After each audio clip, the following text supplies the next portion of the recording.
What I tend to do is I tend to take these off first. The ones on the exhaust side, the end of the car side. All right, y'all, here we are back underneath the car getting set up to take the exhaust off. So there's a couple of things we're gonna need to do first. We're here on the passenger side. You can see this plug that comes down. This is your flap actuator. There's a little depressed tab on the top that you just squeeze and rock this plug off, okay? Then this plug will come off. You want to do that on both sides so your actuators are unplugged. Okay, then, and I've highlighted them with my lights, you've got all your hangers and they're matching down the other side. So you've got this hanger here which has two 12mm nuts. There's a matching one on the other side.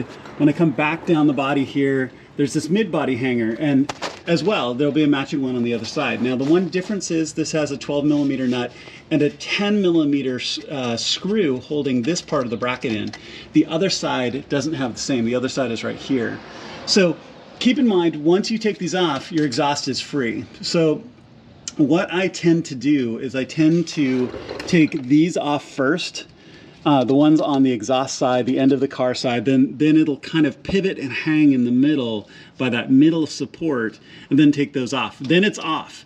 You can use a brace, you can use a jack stand to help hold it up, you can use an extra set of hands to hold the exhaust tips as you take that last bit out, those last pieces off, and then roll the whole thing out from underneath the car.